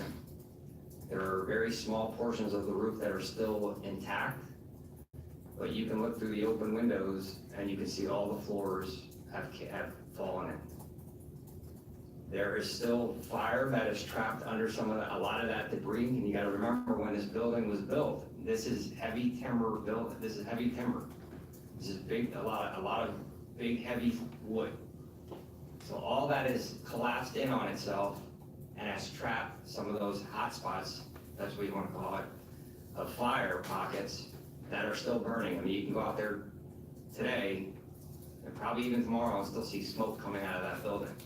Last night, the crews that we had there watching it actually had to move apparatus to different portions of that building to be able to hit some spots that flared up. So there is still active fire inside that building. There is no way, with the size of that building and the amount of damage that that building has sustained so far, the only way to get that out is for us to go inside and put it out. But with all that damage, I'm not taking the chance of sending guys in there to try to hit these hot spots. The only way to do this is to have a company come in and tear down a good portion of that building so that we can get to these spots that are still burning. And I'll use the example everybody knows of the New York fire, where unfortunately 2 firefighters paid the ultimate price. That building was deemed safe, and that was technically the same type of building that we're dealing with here. And it was deemed safe, and the fire department decided to go in, and that building collapsed. So this building needs to be torn down so that we can safely and completely put out the fire that is still currently burning. Okay, thank you, Chief. Ms. Mota. Yeah. Chief, do we know how this started? How this fire started? No. So are you guys still investigating? This investigation will be ongoing. Our investigators can't even get inside the building to look at areas that have burned. So there's. So if we go through the demolition, then you will not be able to find out how this fire started, right? Or no? Or that's not the case? Because of the scope of the damage that's in that building, there's no way to know we even could go into this building if we could ever determine how this fire actually started, with all the damage that is done. There's probably no way to be able to tell. I'm not gonna lie, there may be no way, but by tearing it down, our investigator will be watching as they're tearing the building down, and if by chance he sees something that looks suspicious, we can stop the construction company and we can pull that pile of debris off to the side and we can sift through it so he can look to see if he can determine it, but that's the only way to get this fire out. But do you guys have speculations? We don't speculate on what causes a fire. We actually investigate it, and it's either we figure out what caused it or it's undetermined. Thank you. Good answer. Thank you, Mr. President. Okay, you know, obviously, the city's in a very financial crunch with the budget coming up. But unfortunately, this is, again, one of those situations where we have no choice. We've got to spend the money now. And with that said, the mayor does have plans to try to recoup. But for the current time, it is a lot of money, but we're in a position where we don't have an absolute choice. So please accept our decision that we make. It's for the safety of the firemen and at the best interest of the city. Can I get Thank you, Mr. Zuko. Stop. Chief Work, the safety, obviously, we're worried about the safety. Has there been anybody trying to get in that building from the public or kids or anything trying to get into that? So on Tuesday morning, when school started, we did have some juveniles that went under the scene tape. And I'm not gonna say that they tried to access the building, but they absolutely walked right under that building. And understand that where this building has not collapsed yet, there is a good portion of the brick facade on top that has fallen into the streets. So people can walk by it. You don't need the whole wall to collapse. You need one brick to fall off of the top of that building and hit somebody. That's all you need. And that is absolutely possible with the way that this building is right now. I wanted to point that out because we don't think about children and how they can sneak in there and get killed and so on and so forth. So as far as the council is concerned, I believe we feel the same way, that safety does trump money. Unfortunately, we were in a position to be able to see them. Yeah, We were actually in the right spot at the right time, I will say. You're fortunate, you know. All right, thank you. Okay, Mr. Green. Just,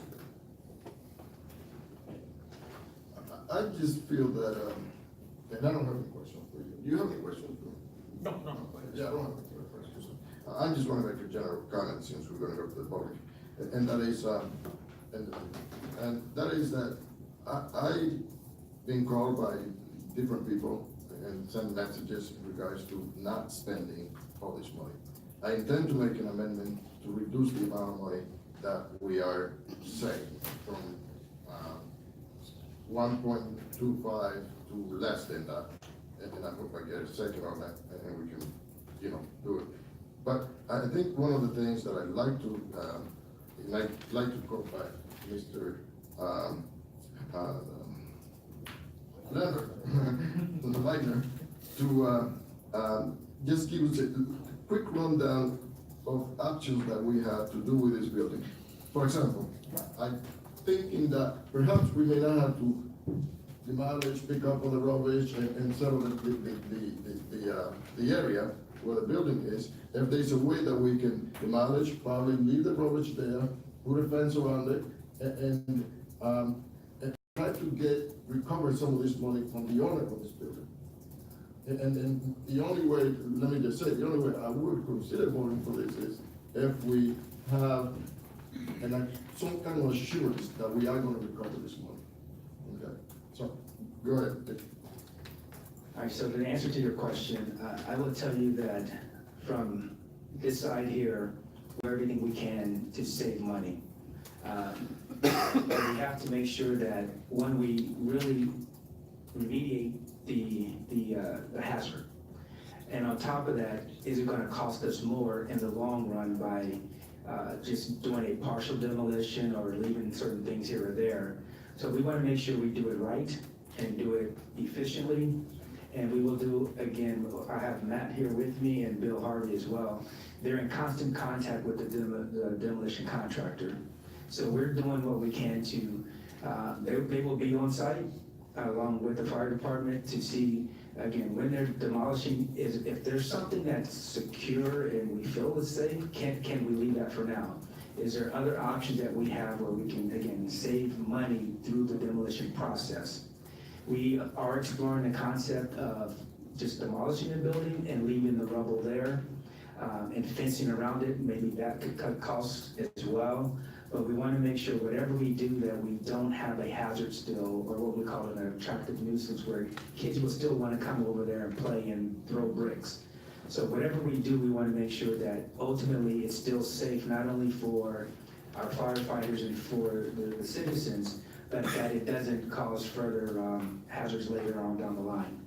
And of course, like I said, we will continue our process like we always do. When we do a demolition, we will follow the normal protocol like always, to make sure we try to recoup the funds however we demolish. Thank you. You know, one of the things that I see when I look at this, I see how efficient the administration was in trying to gather all this money, you know, 6,000 from this department, 15,000 from this, 20 from this, 3,000 from this, and that's a lot of work, and they put their heads together to try to save money and come up with the money that is, you know, the figure that they're saying, like 1.25 million.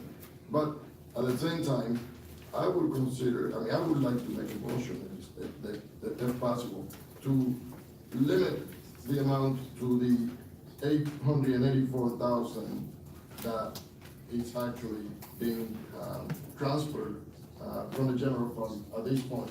And then if we need some more, not to exceed that amount, but if we need to have extra, then you can come back to us.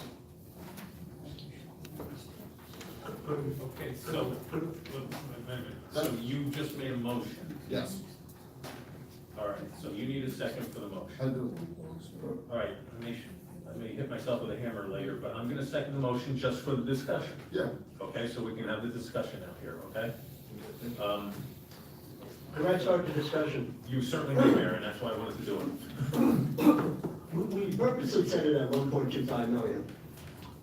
We think it can come under that, allowed. Council does not like people, administration coming back. We did it with the pool, I was up there, I'm blamed also, to blame. We did it with IT, okay? Why don't you pass at 1.25? We will look at every possible cost-saving measure, and we have some ideas in mind, Mr. Reiner spoke of those already, okay? Let's go at the top limit, and when we can come back to you maybe in 2 months instead of saying, can you give us $366,000 more? Maybe we come back to you and say, hey, guess what? We saved $366,000.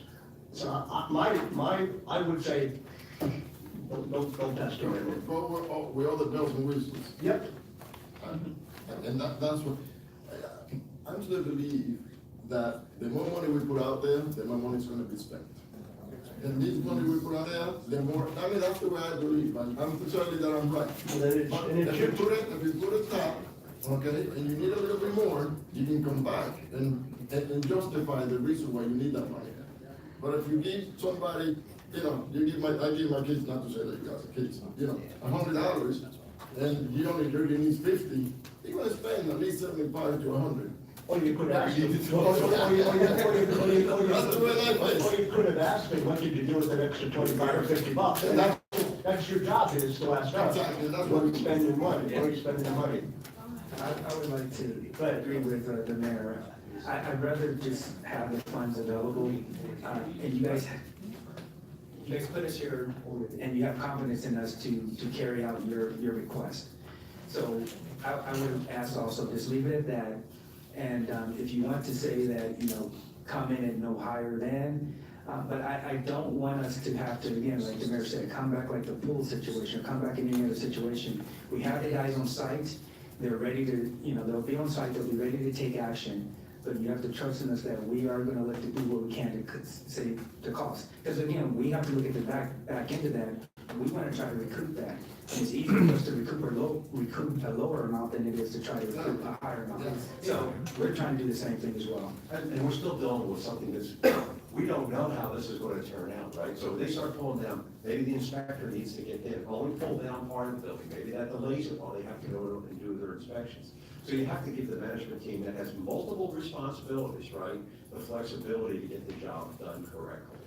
I think everybody here is conscientious about our money situation, and we're not gonna spend more than we need to, but we are gonna spend enough to protect the public and make sure we do a proper investigation. And we're trying to do something to lower the amount of money that we wanna give out. But, I don't know how many colleagues feel about it, but. No, but again, you made your motion, we're discussing the motion. They're trying to justify why it should stay at 1.25. And I think they're making their argument. I'd like to hear from any. Yes, I'd like to address this. Mr. Greedy, I share your concern. And I do think that there is validity in the general argument that if you set a price for something, it's harder to get someone to come in under that. However, in this particular situation, and I think the mayor bringing up Cedar Beach is a good example, I also think IT is a good example. In terms of, when you look at Cedar Beach, it was very easy to change order here, change order there, change order here, change order there, because stretched out over time, the public wasn't given the entire scope of what we were discussing. And I think that in this particular instance, no matter how we slice this is a problem, and I have other comments I'll reserve for the general discussion on the bill. But we need to give the public the assurance, straight ahead, that we're doing everything possible to keep this in line, to do everything we can. I don't think that cutting the amount of money that's being budgeted in case of an emergency, in case of it being more, is going to serve a purpose. If we're back here in 2 more weeks or in a month because the demolition costs ran over and we did that, I don't think that's serving the public to the best of our ability. I think saying that we are budgeting $1.25 million for this in an emergency situation, the administration is going to watch every penny and every dime and make sure that we are getting the best possible service that we can. We're not saying, okay, spend 1.25 million, that's what you got. We give every department head in this city a budget. And frequently, we've seen certain department heads come back under budget. They haven't spent all of their money in a given year. Not every department, but a lot of them. By the logic of what we're discussing, that would never occur. We would never see any department head bring back a single penny, and we do see that. We do see that a lot. In fact, I know that Chief McLean used to do that all the time. I don't know anyone who can hold on to a penny better than he can. So, but I'll take that as a compliment. it was meant as one, especially when you're in your capacity as chief, it was very much meant as one. But that being said, I understand the purpose behind this. And if this was a general appropriation for anything other than this type of a situation, I would probably support this. But I think that we need to give the administration flexibility to deal with this situation because Let me just say something, Mr. Aramis, I'm sorry to interrupt you. And it is because the initial 1.25 is basically to demolish, get rid of the rubbish, and I'm trying to ask the administration in a way to don't do all the bells and whistles, wait until you recover some money from the owner of this property, and then, and I know that this is, you know, we don't know if we're gonna recover it, but we're gonna try. But, and the person who owns it would come forward and pay for the thing, would be really good. Obviously, save us all this time and money. In response to that statement, Mr. Greedy, allow me to ask Ms. Fruworth the question, because this obviously would affect legality. Ms. Fruworth, this is an emergency ordinance. And obviously, we have many different legal options that are being examined to try and recover this money from the property owners LLC. If we would restrict this, and then basically restrict the options that we have, and basically push Mr. Leitner to 100%, we have to just put rubble there, we don't clean up the property, we don't do anything else. If we would seek to recover this money from the property owner, and in a month, we would have to come back and allocate more money for rubble cleanup, would that make it more difficult for you and your colleagues to then try to recover that second batch of money? So we would then be trying to reacquire 2 separate expenditures of money that the city has done instead of one total, depending upon which way we decide to go with this. I don't know if I'm being particularly clear in my question. I understand your question. There's 2 principles under the rules of civil procedure. The laws require that if you know about a cause of action, you state it all at the same time. But there is a process of amending your statement, but there's limits on the time that you can do that. And hopefully the situation will be handled in an expeditious manner, so that if there is a legal filing made, we can amend it. But there's certain time limits for that. So yes, We could do it, but it would make it more complicated to go through that process as opposed to if this was Anything. We allocate, obviously, so, we're allocating this money in one shot as opposed to in two shots. It does potentially make that more complicated in the legal recovery of the It money. would be the total amount that you would want to try to recover, Right. cost recovery from this responsible party. Mhm. So, you know, an allocation of this amount of money is providing that the job will be done, as Mr. Leitner said, correctly and cost effectively. But all of that, it's not a budgeting matter really, it's the total number at the end is what will be pursued. I guess where I'm trying to come with this is, have we had an outright refusal from the property owner to pick up this tab? Yeah, no, Okay. I guess what I'm trying to say here, we have had no. no communication, okay. I guess what I'm trying to get to with that question is, at this point in time, if there's still the possibility that the property owner might do the right thing, I doubt it, but maybe, to work with us on this, I don't know why we would want to limit ourselves right now in terms of a negotiating stance of what it might cost. If we can get the property owner to agree to pay for everything, I think we should have that full allocation of funds from the beginning. Well, no, I agree with that 100%. What I'm saying is, that's less money that we have to use from the city right now. If we lower it, it's less money that we have to use that we can use in something else. Remember, in about 3 weeks, we're gonna have a budget in front of us. Yes, but if the administration doesn't spend this money, that money is gonna come back to us in the budget. I guess what I'm trying to say, Mr. Greedy, is I just think that it makes more sense from a legal standpoint, a negotiating standpoint, an operational standpoint, if we give the administration the leeway to handle this problem with the understanding, and they have given us all the assurance, that they're gonna try to contain this cost. And let's remember, this is a different day in Allentown right now. I think all of us can state that when, over the last several months, when the administration has said they're going to do something, they have made efforts to do it. It's not as it was previously where that was just lip service. We're actually seeing that word is being kept. So I think we can give them the leeway on this. Because of the nature of the public safety issue, I would ask that you either withdraw your amendment or we vote it down if it comes to a vote. Well, I'd like to hear more from the public. No, absolutely, I'm just saying, thank you very much, Mr. Reed, thank you, Mr. President. Okay, anything else from any members of? I agree with On the you. amendment. I agree with Mr. Robinson. I believe that, I don't wanna have to depend on coming back on whether the owner of this property is going to help us or not help us. It could take months, and each time it takes months, and the administration's gonna come back and ask for more money. So I agree with Mr. Robinson to give the administration the money, and then we can go forward on whatever we have to recoup.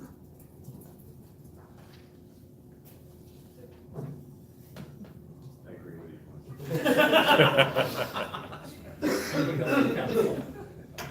Open to the public. Thank you, Mr. President. I'm not here to oppose the demolition, that's for sure. You just oppose the plan for it, right? And I'm glad Mr. Robinson is assuring the public this is going to be done. Can't hear you. As Can't hear you, Zuko Luis. As Zuko is saying that, Michael, where did you turn this thing off? Let me, I'm not here to oppose this ordinance, I'm glad Mr. Robinson is assuring the public that this is going to be done, and Mrs. Zuko said that the money is available, which I'm here for, and then a little support Julio, because I believe this ordinance is drafted, and my concern is that $884,000 we know is available. Or is it available? Because you guys just transferred $220 million into IT. I want to make sure this money is available to do the job. And did you just transfer $1 million in IT, and now you find $220,000 in IT? Is that money available? I mean, how do you find, you had to have $1 million to fix IT, right? All of a sudden you get $228,000 available. Is there $220,000 available? I mean, this is an emergency order to be passed tonight, Mr. I can ask this legislature, this could be passed tonight, this is considered an emergency ordinance, this can never be passed tonight. Yes, it can. Yes, it can. So that's what I'm saying, before you just final math, you have to make sure the money is there, right? Mr. Robinson is concerned, and Mr. Bill is concerned. is it 220 available? You had to find $1 million to fix IT, and you had to find $200,000 to pay for a license. Is the money available? I don't know. Well, Mr. Hirschman, I was actually going to ask Mr. Hartzell that when we got beyond, but we got this amendment put forward first, so maybe it'd be a good time, Mr. President, to have Mr. Hartzell describe the money, I guess. To me, it's self-explanatory, it's printed on the sheet, but Mr. Hartzell, is the money there or not? Yes, but I will say, Mr. Hirschman raises a very good point, because this had been an issue about how we had moved a significant amount of budget around to deal with our IT issues earlier in the year, and then to see that you've got $228,000 that is coming out of the IT budget that is being redirected again is it's a valid point, a valid concern. I cannot speak for the specifics with respect to the IT budget as to why they felt certain portions of what they were doing were available. It may have been a separate item apart from the malware. That I cannot say. What I can say is this is money that is all budgeted, that was budgeted at the beginning of the year, and however it is available, I'll use one example from my department. A year ago, in finance, we had to refund more than $450,000 in tax payments that that were deemed to be overpayments. So we put in $250,000 in the budget this year, and it turns out our refunds are going to be a whole lot lower than that. So we had money available out of our refunds, which we naturally expected we were going to have to pay out, which we can contribute that portion of the expected budget to take care of things this year. I don't disagree with Mr. Hirschman about the concern about the IT, but I think there were legitimate reasons that they can answer as to why the monies were available for the purpose, and they are available.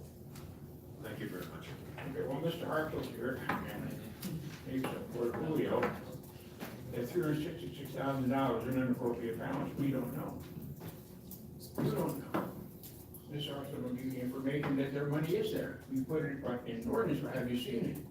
If you look at the budget that you guys adopted for 2018, there is no unappropriate balance. That's $366,000.